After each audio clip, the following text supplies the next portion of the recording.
Steam natin, sausaw sa bagoong. Kasi yung kamatis natin, ito pa lang. Okra, 2 piraso. Tapos alugbati. Konting talbos ng kamote. Tapos ito, talilong. Galing sa garden ng kapitbahay. Ang lago. Ano niya, lusog. Yung sa akin kasi namatay. Natalo. Ito, galing dun sa puno ko. Then, ayun, natuyo. Pero magtatanim tayo ng panibago. Healthy to talilong.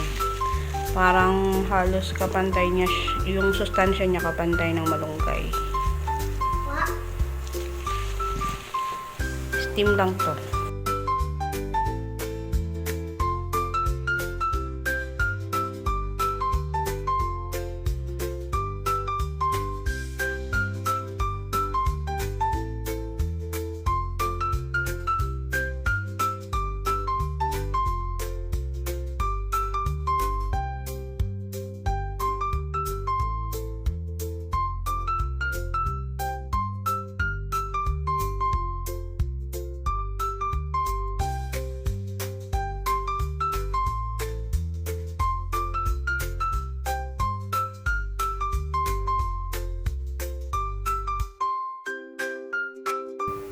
At yung dwarf calamansi natin.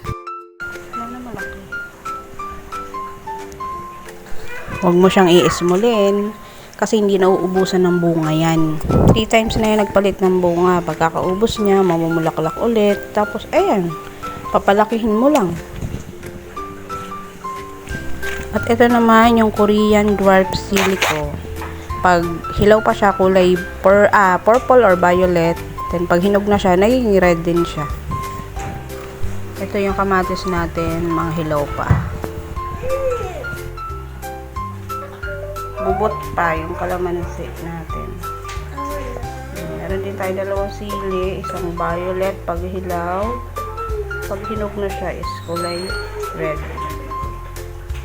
Hindi tayo sili na kulay yellow, pero papunla pa lang. Sana merong pink.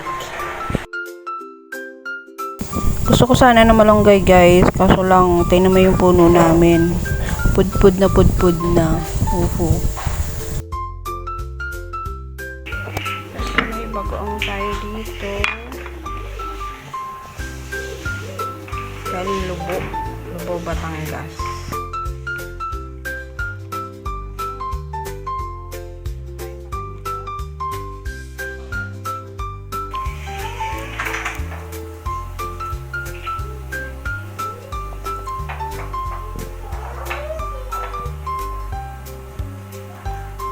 Diba? Makatas din siya, oh.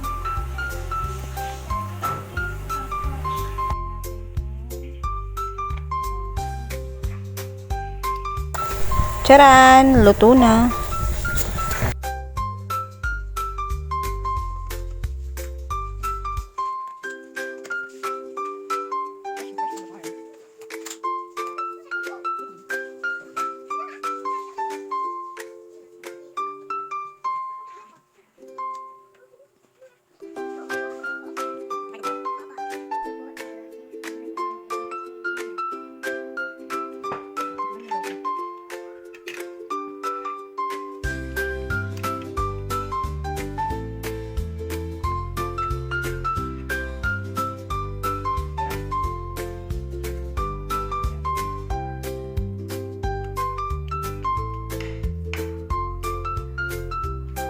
Ito,